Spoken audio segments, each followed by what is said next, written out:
تبارك الذي نزل الفرقان على عبده ليكون للعالمين نذيرا.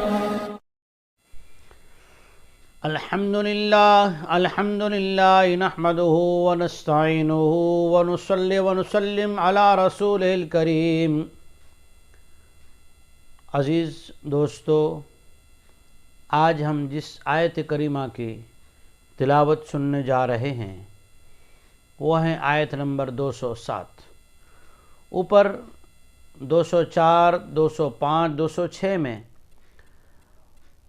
اس منافق کا ذکر تھا جس کی سوچ، جس کے عزائم، ارادے یہ تھے کہ زمین میں فساد مچایا جائے اور اپنا نام بلند کیا جائے اور اپنی تعریف کروائی جائے. اس آیت کریمہ میں صحابہ کرام رضی اللہ تعالیٰ عنہم اجمعین میں سے بہت سارے ایسے واقعات ہوئے جنہوں نے اپنی جانوں کو بیچ دیا، مال بیچ دیا، اپنے باغات بیچ دیے. مقصد ایک ہی تھا، اللہ راضی ہو جائے.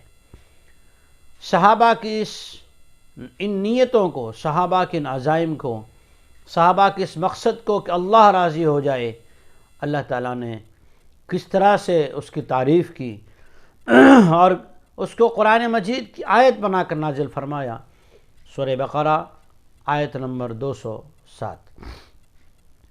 اعوذ باللہ من الشیطان الرجیم.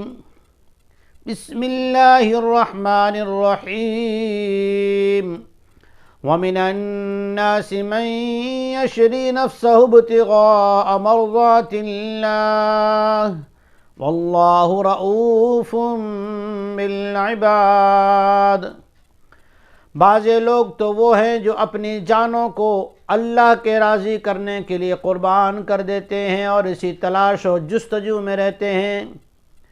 جنہوں نے اپنی جانوں کو بیچ دیا اور اللہ کی رضامندی خرید لی، اپنے باغات بیچ دیے، اپنے مکانات بیچ دیے.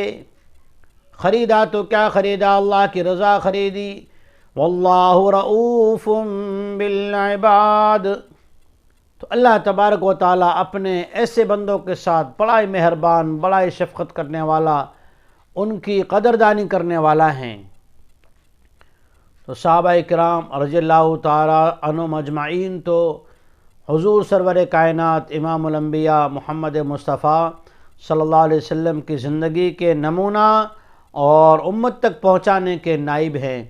اس لیے یہ سبق میرے اور آپ حضرات کے لیے ہیں کہ ہم اپنی دنیا کی تمام خواہشوں کو اللہ کی رضا کے سامنے قربان کر دیں تو اللہ جل شانہ ہمارے لیے بھی رؤوف ہے، رحیم ہے، مہربان ہے، بڑا ہی شفقت کرنے والا ہے. السلام علیکم ورحمۃ اللہ وبرکاتہ.